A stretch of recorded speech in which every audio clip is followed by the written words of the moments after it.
हाँ स्कैवेंजर नहीं, आप टू स्ट्रोक और फोर स्ट्रोक में कंफ्यूज कर रहे हैं। टू स्ट्रोक में कैसे करो, इनलेट वाल्व खोल दो, इनलेट वाल्व खोल दोगे।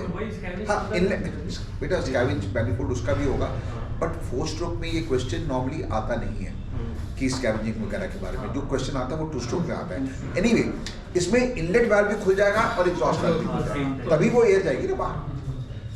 अगर टू स्ट्रोक होता तो स्कैवेंजर से। सो ये देखिए इसमें ये कह रहा है नंबर 10, ये है आपका 10।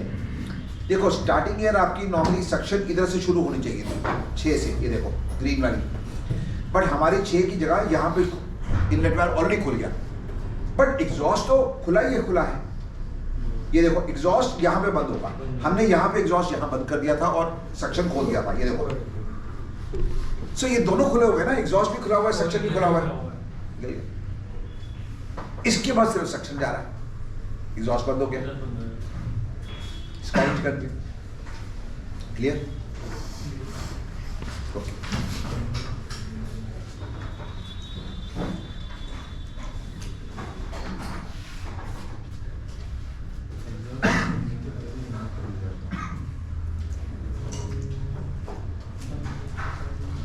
ये है सिर्फ टू स्ट्रोक इंजन का सिलेंडर हेड।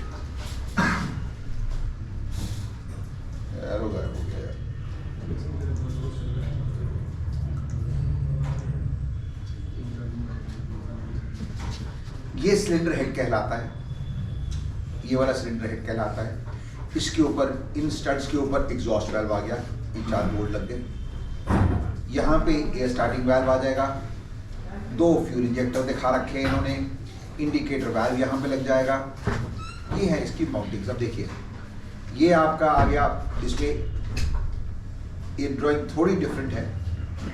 इसमें we have exhaust valve, we have fuel inlet, we have air starting valve. ये 3 इसके मेजर कंपोनेंट्स हैं आपके। सो ये हमने यहाँ पे दिखा दिए। इसके अलावा यहाँ पे कनेक्ट करते हैं हम इंडिकेटर कॉम्पोनेंट।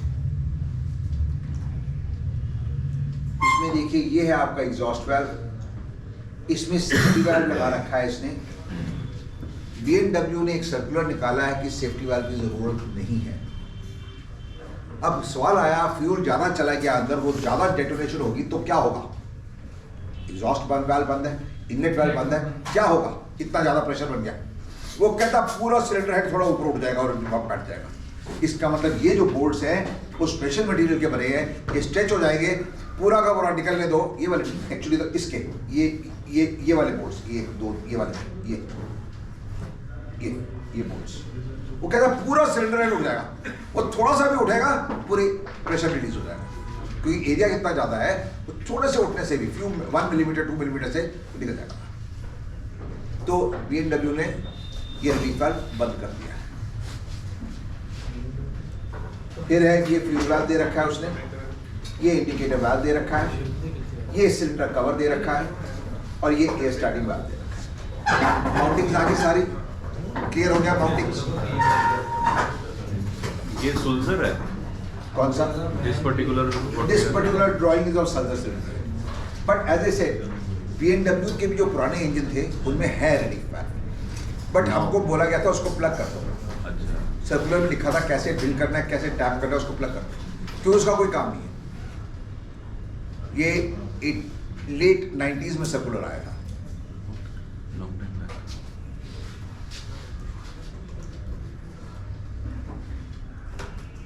ये जो दिख रहा है आपको, ये एग्जॉस्ट मैनिफोल्ड दिख रहा है। एग्जॉस्ट ऊपर होगा, सक्शन नीचे होगा। ये सक्शन मैनिफोल्ड के अंदर जो स्कैविंग मैनिफोल्ड होता है, सक्शन मैनिफोल्ड के अंदर हम खड़े होके जा सकते हैं, इतना बड़ा होता है। जैसे एग्जॉस्ट वाला बड़ा है वैसे ही ये भी बहुत बड़ा होता है, we can literally walk inside.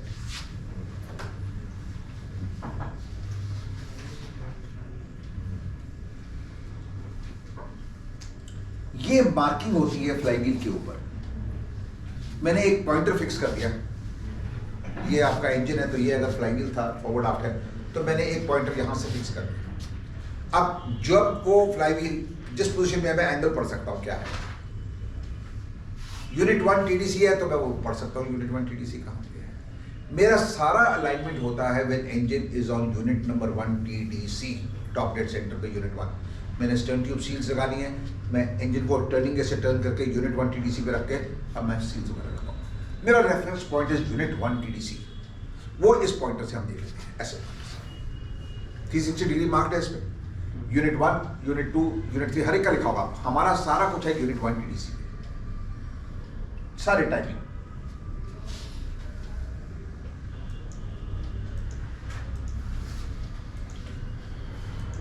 ये था वो टर्निंग गियर इंटरलॉक। ये लीवर नीचे आ गया तो ये वाला ब्लू वाल्व जो है ये बंद कर देगा, एयर को सप्लाई आगे नहीं जाने देगा। जब ये डिसएंगेज कर दिया तो that is the time that air will be allowed to go. इस टाइम ये क्या है?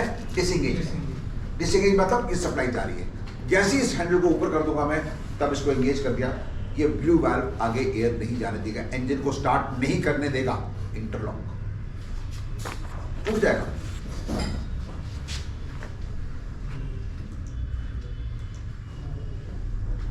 तो जब हम लोग पोर्ट पे आके ये इंटरलॉक लगा देते हैं जिसका कि इंजन स्टार्ट हो। Yes, you are right. The moment you are in port, finish with engine जब आप देते हो, तो there is a few preparations that we do. ये आपका एक क्वेश्चन आता है, तो उसमें सबसे पहले तो क्या करते हैं, हमने एंगेज करा और सिलेंडर लुब्रिकेशन एक्स्ट्रा दे दी, वो मैनुअली हम दे सकते हैं, और इंजन को धीरे धीरे टर्न कर दिया, ताकि मुझे नहीं पता 1 घंटा रुकेंगे पोर्ट में, 4 घंटे रुकेंगे, 2 दिन रुकेंगे, रस्ट ना आ जाए। तो हमने पूरे सिलेंडर को लुब्रिकेट से रोटेट कर दिया। तो जैसे इंजन धीरे धीरे चल रहा है तो हर यूनिट के अंदर पूरा लुब्रिकेट पिस्टन रिंग्स ने ऊपर से नीचे का कंबशन तो हो नहीं रही। एक तो ये प्रिकॉशन लेते हैं, इंडिकेटर कॉक्स खुले हुए हैं, इंडिकेटर कॉक को टर्निंग गियर एंगेज करके वी गिव द टर्न, उसके बाद बाकी प्रिपरेशंस करते हैं। सो यहां पे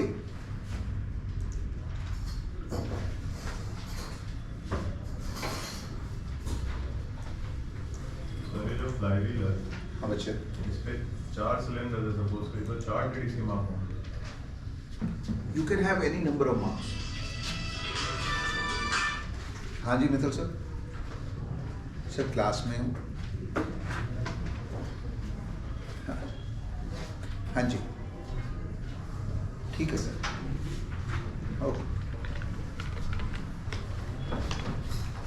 ये क्या क्वेश्चन था आपका? फ्लाईव्हील है, आपने बोला उसमें बेटा मार्किंग आप 8 सिलेंडर है तो 8 का भी लिख दोगे, बट सारा रेफरेंस पॉइंट मेरा 1 है। वो 8 क्यों दिए हैं? अगर 8 सिलेंडर था 8 का, मेरे को यूनिट 1 यूनिट नंबर 4 पे मैं मेंटेनेंस कर रहा हूँ, उसका पिस्टन निकालना है। तो मुझे क्या पता है, जब पिस्टन निकालना है तो नेचुरली उसको TDC पे लेके आऊंगा, तभी क्लैंप लगा के उसको ऊपर खींचूंगा। अगर नीचे हुआ तो मेरे को कैसे पता पूरा आ गया TDC? फ्लाईव्हील से देख लिया।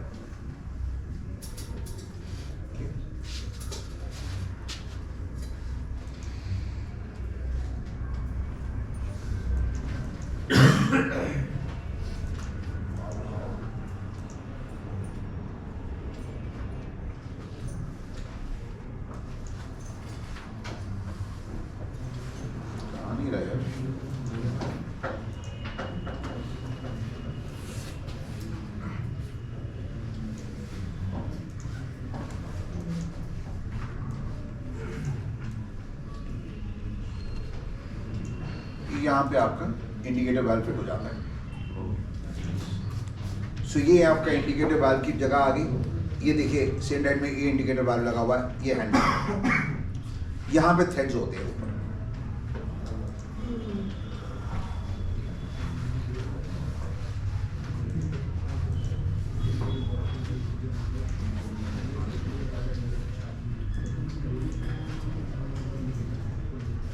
ये जो थ्रेड्स है, एक थ्रेड तो अंदर फिट हो गया ना, इसके अंदर यहाँ पे चले गए। जो दूसरे थ्रेड्स होते हैं यहाँ पे हम इंस्ट्रूमेंट लगा देते हैं, जिसको हम इंडिकेटर ड्राइव या इंडिकेटर इंस्ट्रूमेंट बोलते हैं। Card performance check.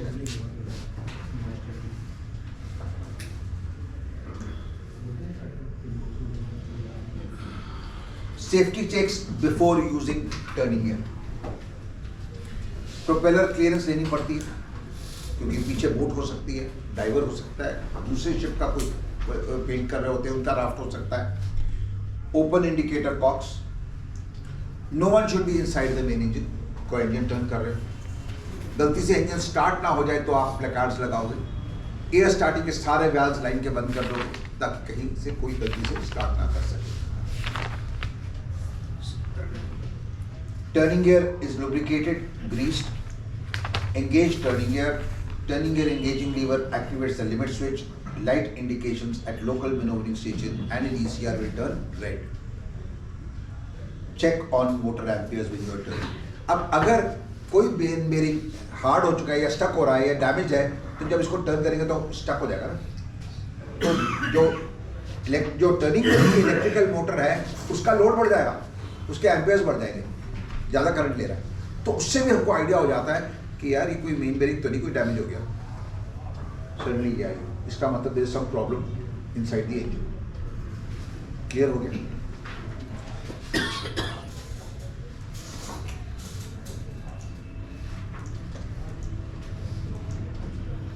ये आपको कल बता दिया था मैंने, ये भी दिखा दिया था, ये भी दिखा दिया था।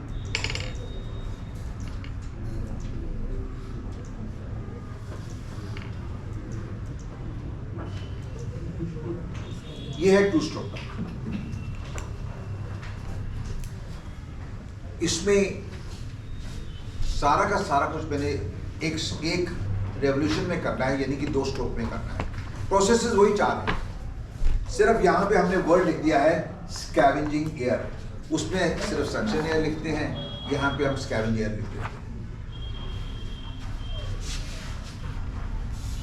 Eliminates burnt exhaust gases from cylinder by the incoming air. Incoming air कौन सी थी? Incoming scavenge air.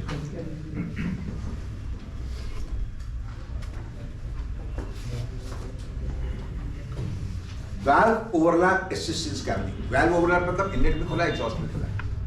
इस केस में क्या है? एग्जॉस्ट वाल्व है और नीचे पोर्ट्स है जो दोनों खुले हैं। Exhaust valve open, inlet port exposed open, pressurized air enters, expels the remaining combustion gases. Piston is near the bottom dead center. Uses pressurized air to simultaneously supply new air and expel combustion gases. कोई doubt रह गया? Piston नीचे आ रही है, exhaust valve खुल गया, scavenge port खुल गए, स्कैवेंजिंग शुरू होगी, बीडीसी पहुंच गया। अब आपका एग्जॉस्ट वाल्व बंद हो जाएगा, स्कैवेंज पोर्ट से अंदर एयर आ रही है, यहाँ मैं टाइमिंग रेगुलेट कर सकता हूँ। अगर मेरे पास एग्जॉस्ट पोर्ट्स होते तो स्कैवेंज पहले बंद हो गया, एग्जॉस्ट पोर्ट बाद में बंद होंगे, क्योंकि एग्जॉस्ट वाल्व है, मैं टाइमिंग अब एडजस्ट कर सकता हूँ। क्लियर हो गया? ये वही चीज है जो आपको यहाँ एक्सप्लेन कर रहा है। देखिए एक रेवोल्यूशन में सब कुछ कैसे हो रहा है। ऊपर एग्जॉस्ट वाल्व है, नीचे स्कैवेंज पोर्ट्स है।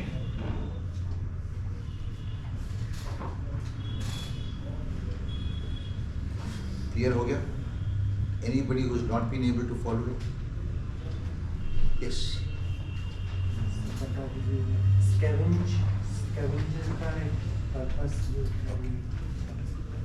बेटा हम कहते हैं वल्चर, मालूम है वल्चर क्या होती है? क्या होती है? बहुत बड़ा गिद्ध। Vulture is nature's best scavenger. वो मरा हुआ डॉग है, कैट है, कुछ भी हाईवेज पे आपको मिल जाएंगी, जहां पे भी कोई एनिमल डेड होगा, तो क्या कर रहे हैं? स्कैवेंज कर रहे हैं। जो रैग पिकर्स होते हैं, कपड़ा या प्लास्टिक बैग जो उठाते हैं, उनको क्या कहते हैं? वो भी तो स्कैवेंजर्स ही हैं। गंदगी साफ कर, जो कूड़ा वगैरह उठाने आते हैं उनको भी हम स्कैवेंजर्स बोलते हैं। तो वर्ड स्कैवेंज समझ आ गया। अब इंजन के अंदर स्कैवेंज का क्या मतलब है? मैंने फ्यूल था उसको बर्न कर दिया, तो अब क्या रह गया? वेस्ट रह गया। उस वेस्ट को निकालना, वो गैसियस फॉर्म में है, वो जो उसमें कार्बन डाइऑक्साइड ज्यादा है, ऑक्सीजन कमती है। मेरा नेक्स्ट जो फायरिंग होनी है वो नहीं होगी, CO2 ज्यादा है, ऑक्सीजन कमती है उसमें, 14% ऑक्सीजन है या 14% ऑक्सीजन है, वो बाकी डिफरेंस आ गया CO2 में। मैं नेक्स्ट साइकिल कैसे फायर करूंगा? Fire fire fire.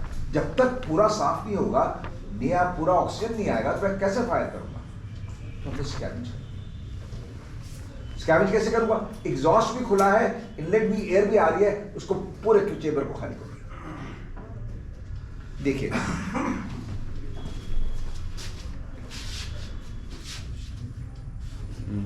Piston rod नहीं है इसमें।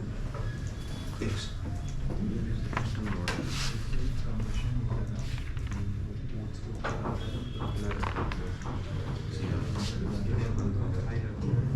ये देखिए, इसमें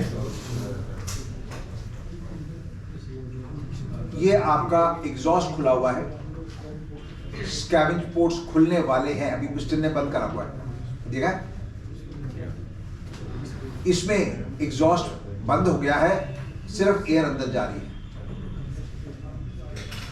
ये पिस्टन ने कवर कर लिया तो एयर भी अंदर नहीं जा सकती आगे। इसमें ये एग्जॉस्ट वाल्व बंद है और पोर्ट्स भी बंद है, ये कंप्रेशन से पिस्टन नीचे आ रही है। इसमें एग्जॉस्ट वाल्व भी खुला है और स्कैवेंज पोर्ट्स भी खुले पड़े हैं, पिस्टन नीचे आ गई। देखिए क्या हो रहा है, ये एयर गई अंदर, इसका इस टाइम प्रेशर हायर है देन दिस, क्योंकि ये पहले खुल चुका था। ये एयर गई अंदर, इसने धक्का दिया, ये सारी एयर को साफ करता हुआ इधर से निकाल के कर दिया। अब इसको बंद कर दूंगा मैं, वो करा स्कैवेंज। जो एयर बाकी रहेगी वो स्कैवेंज एयर रहेगी। स्कैवेंजिंग एयर ने पहले साफ कर दिया, बाकी जो रहेगी वो आपकी सक्शन एयर या इनलेट एयर रहेगी। Is it clear? दो काम करेगा, स्कैवेंजिंग और उसके बाद the fresh air which is there inside. Any question here now? Are you clear with your? Yes, sir. Anybody else who's got a doubt?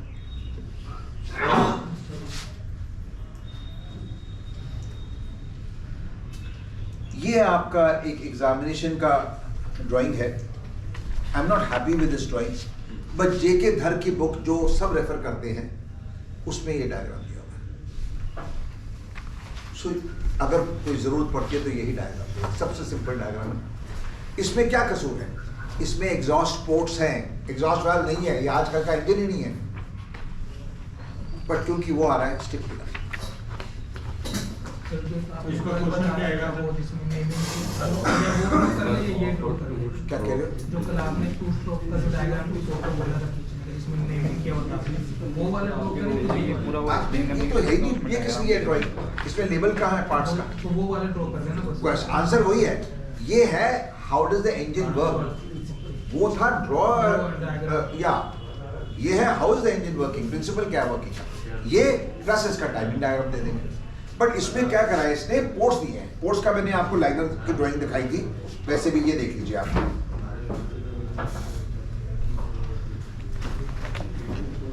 ये देखिए, इसमें पोर्ट्स हैं, दिख रहा है? Yes sir. ये वाले एग्जॉस्ट पोर्ट्स हैं। Yes sir. तो ये जो टाइमिंग डायग्राम वगैरह है, ये सब उसके लिहाज से। अभी इसको मैं आपको एक एक करके एक्सप्लेन कर रहा हूँ।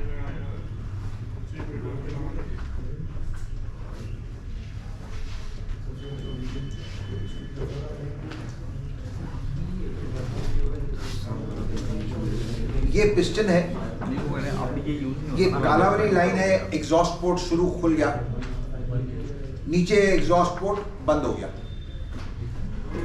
ये स्कैवेंज पोर्ट्स दिखा रखे हैं, स्कैवेंज पोर्ट काली लाइन से नीचे है, पहला एग्जॉस्ट खुलेगा फिर स्कैवेंज खुलेगा। अब आप कहोगे ये दोनों ऑलमोस्ट सेम टाइम है, चाहे एग्जॉस्ट पहले है। ये देखिए, इसमें ये एग्जॉस्ट है, ये है, बट सम ऑफ द, इसमें दिख नहीं रहा इस व्यू में, some of the scavenge will be up to here, इससे थोड़ा नीचे। आप समझ रहे, वो है इनिशियल स्कैवेंजिंग के लिए। तो इसने जो बोला है वो कहता है एग्जॉस्ट पोर्ट की लाइन मैंने ऊपर दिखानी है, स्कैवेंज की लाइन उससे नीचे दिखानी है, फिर ये बंद होगा फिर ये बंद होगा, इस सीक्वेंस में दिखाना है। ये डायरेक्शनल रोटेशन दिखा दी, ये पिस्टन है ऊपर जा रही है, ये पिस्टन थी बीच में, पिस्टन जब ऊपर जाएगी तो ये कंप्रेशन मोड दिखा रहा है, एग्जॉस्ट वाल्व बंद है, पोर्ट्स कवर हो गए सारे, सॉरी एग्जॉस्ट होगा ही, इसमें फ्यूल वाल्व है ऊपर, तो ये कंप्रेशन शुरू हो गई। कंप्रेशन के बाद फ्यूल गया अंदर, फ्यूल से डेटोनेशन हुई, पिस्टन को धक्का दिया, पिस्टन नीचे आनी शुरू होगी, डायरेक्शन रोटेशन ये थी, मूवमेंट डाउन होगी। इसके बाद अब फ्यूल बर्न हो चुका है, कार्बन डाइऑक्साइड एक्सेस हो गई है, तो एग्जॉस्ट पोर्ट खुल गया, तो ये सारा देखिए गैसेस, एग्जॉस्ट गैसेस बाहर जा रही है। अभी भी देखिए ये लाइन, रेड लाइन ऊपर है, ये रेड लाइन नीचे है। अब देखिए जैसे जैसे ये प्रेशर कमती हो गया, अब ये स्कैवेंज भी खुल गया। अब यहाँ की एयर अंदर जानी शुरू होगी, इसने इसको स्कैवेंजिंग कर दी। उसके बाद दोनों पोर्ट जब बंद हो जाएंगे तो कंप्रेशन शुरू हो जाएगा। बिना डायरेक्शन ऑफ रोटेशन के और पिस्टन की मूवमेंट के एरो से कोई नंबर नहीं मिल सकता। इसमें I would have preferred this black line slightly higher. बहुत क्लोज।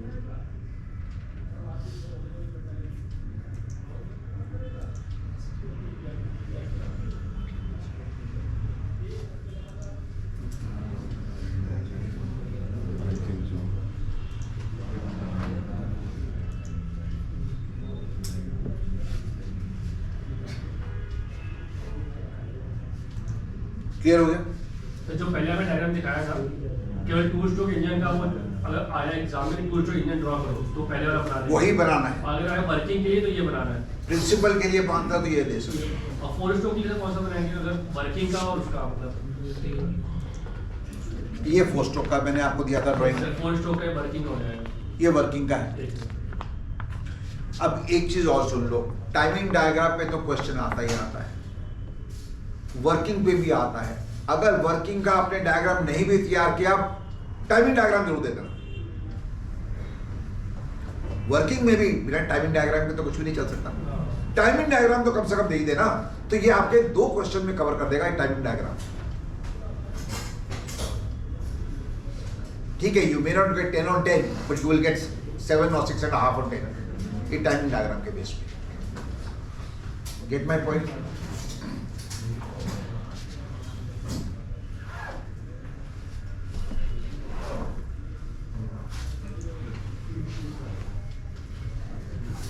ये है इसका timing diagram.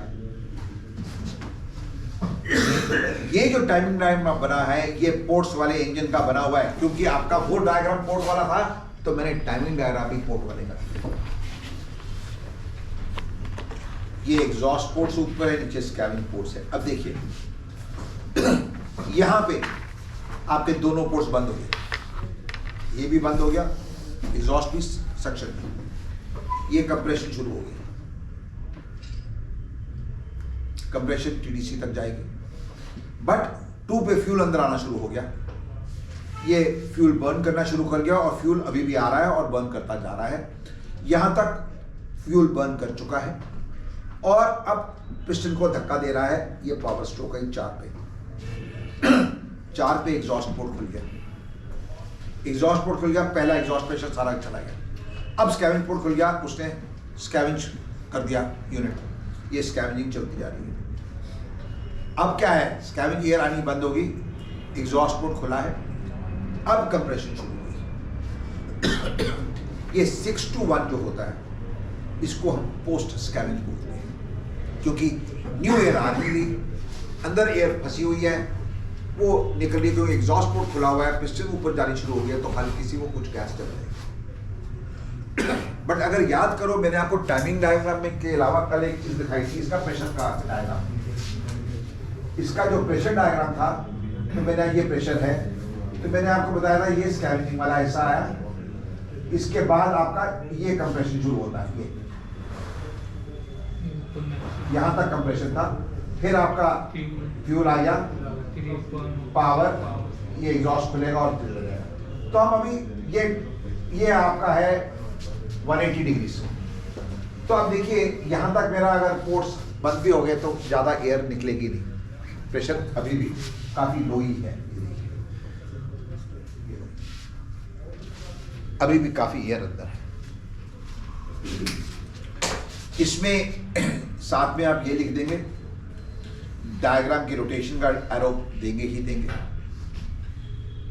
1 is TDC compression, number 1 TDC में जा रहा है, कंप्रेशन हो रहा है।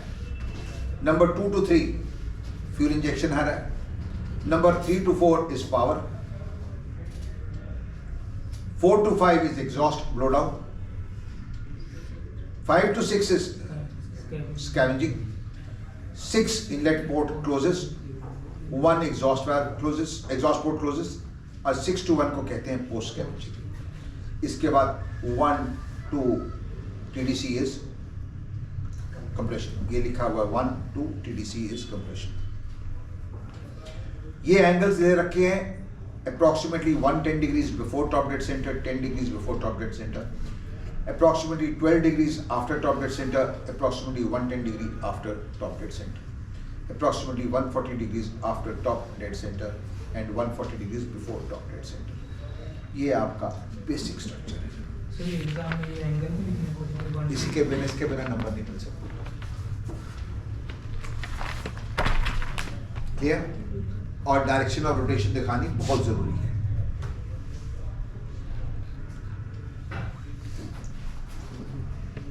अब आ जाओ, एक क्वेश्चन आता है, what is the difference between 2 stroke and 4 stroke engine. बहुत कुछ तो हम ऑलरेडी डिस्कस कर चुके हैं। अब आपका आंसर देना हमने examination point of view. Examination में एक तो थ्योरेटिकल पार्ट होना है, एडवांटेजेस और डिसएडवांटेजेस क्या है, एक है प्रैक्टिकल कंस्ट्रक्शन में क्या डिफरेंस है। ये सेकेंड पार्ट तो हम कर चुके हैं। Now let's see the first part.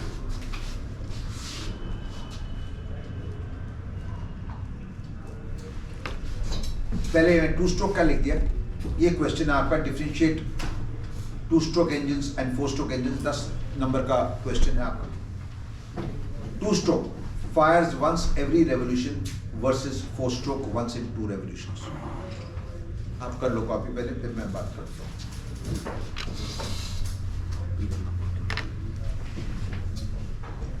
हो गया?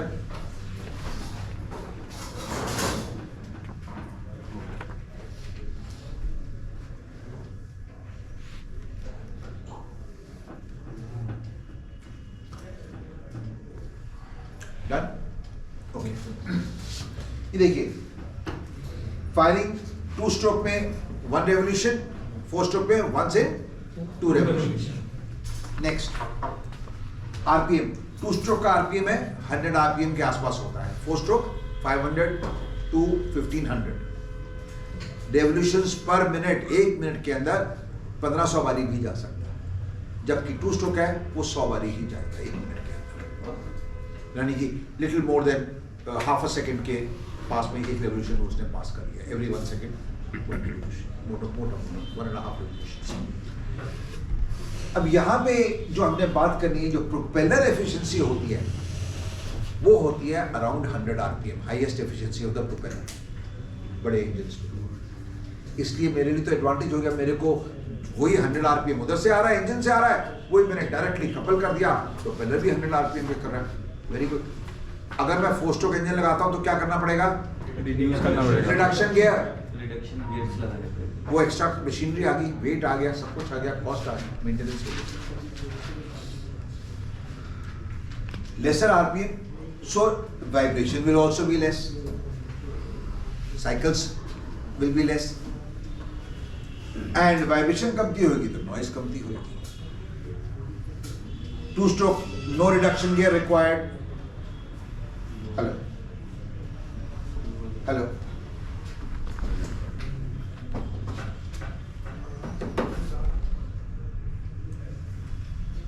2 stroke, no inlet valve, best parts। Inlet valve है ही नहीं, पूरी उसकी चेन जो पूरा ड्राइव खत्म हो गया, ड्राइव मैकेनिज्म। सिंपलर कंस्ट्रक्शन होगी।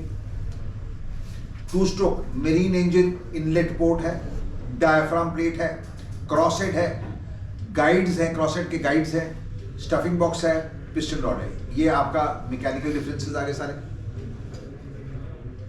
यहां तक कोई डाउट रह गया किसी पार्ट में? उसके बाद आ गया आपका फ्लाईव्हील है। 2 स्ट्रोक का लाइटर फ्लाईव्हील होता है वर्सेस 4 स्ट्रोक। ऐसा क्यों भाई? फ्लाईव्हील का क्या काम था कि उसको वो चलाता रहे, मोमेंटम मतलब चलता रहे। अब 4 स्ट्रोक इंजन में एक बारी उसने फायर करना है 2 रेवोल्यूशंस में। फायर के टाइम तो उसने जर्क ले लिया, पावर मिल गई उसको, उसके बाद वो धीरे धीरे स्लैक होता जा रहा है। तो इसलिए हैवी वेट रखेंगे ताकि वो एब्जॉर्ब करे, पूरा 2 रेवोल्यूशन निकाल दे। समझ आई बात है? आपकी गन्ने की मशीन है, बड़ा हैवी व्हील लगा होता है उसके हैंडल के साथ, वो कई बार घुमा के छोड़ देता है उसको, वो चलता जा रहा है, घुंघरू उसके बज रहे होते हैं, वो क्या कर रहा है? मोमेंटम की वजह से। अगर यही बिल्कुल लाइट होता, छोड़ता हैंडल बंद हो जाता, चलो। Clear? Then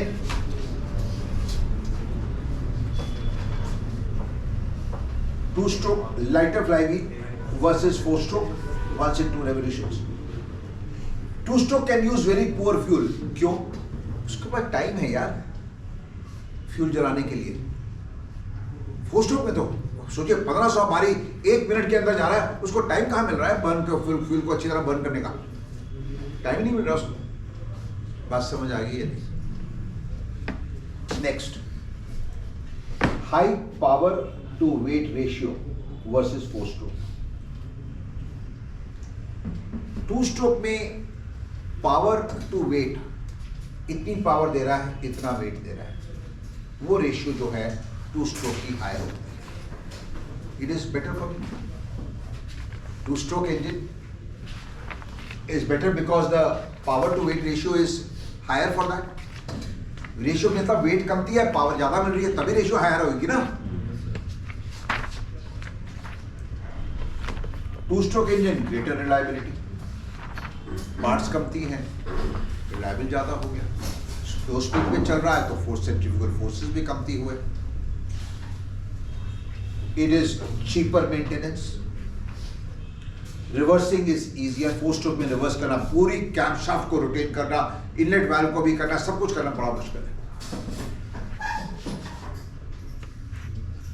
blow past to crankcase 2 stroke में डायफ्राम आ गया, ब्लो पास्ट हो ही नहीं रहा। ब्लो पास्ट का क्या मीनिंग हुआ? मैंने एक ब्लो थ्रू वर्ड यूज किया था। ब्लो थ्रू क्या होता है? एयर जो लिक्विड वगैरह है उसको। ये सिलेंडर लाइनर था, ये पिस्टन थी। 4 स्ट्रोक में कनेक्टिंग रॉड है, पिस्टन रॉड होती नहीं। यहाँ पे आपके सिलेंडर हेड में आपके वैल्व्स वगैरह लगे हुए हैं, inlet valve, exhaust valve, fuel valve. जब यहाँ पे पिस्टन रिंग से जब कंप्रेशन कर रहे थे हम, पिस्टन ऊपर जा रही थी, तो कुछ गिल्ली जैसे लीक कर सकता है या नहीं? थोड़ा सा। इसको कहते हैं blow past. Between what? Blow past between the piston rings and the cylinder liner. इनके बीच में ब्लो पास्ट हो गया। अब सोचिए कंबस्टन हो रही थी और आग नीचे चलेगी, यहां पे आपका लो ऑयल वगैरह था। प्रॉब्लम समझ रहे हो? 4 स्ट्रोक में। 2 स्ट्रोक में क्या था? यहां पे डायफ्राम प्लेट आ गई थी, तो जो भी आग भी जाती है या फ्यूल जाता है नीचे, इधर से अनबर्न फ्यूल गया, वो यहां आके रुक गया। ये जो फ्यूल यहां रुक गया, अगर इसको आग लग गई तो ये होती है स्कैवेंज फायर, जिसका अलग से क्वेश्चन है 2 स्ट्रोक के लिए। बात समझ आई है? तो ड्रेन भी तो अलग अलग हुआ ड्रेन। कुछ तो रहेगा ही अंदर। लो पास ज्यादा होगा तो अनबर्न फ्यूल आ रहा है ना, वही काफी है, किधर जाके फायर लगे लेने के लिए। एयर एक्स्ट्रा है इधर, तो अनबर्न फ्यूल है वो नीचे चला गया, that is good. exact unburned fuel and even flame can go down. Flame Blow past. So blow past कब होगा? जब लाइनर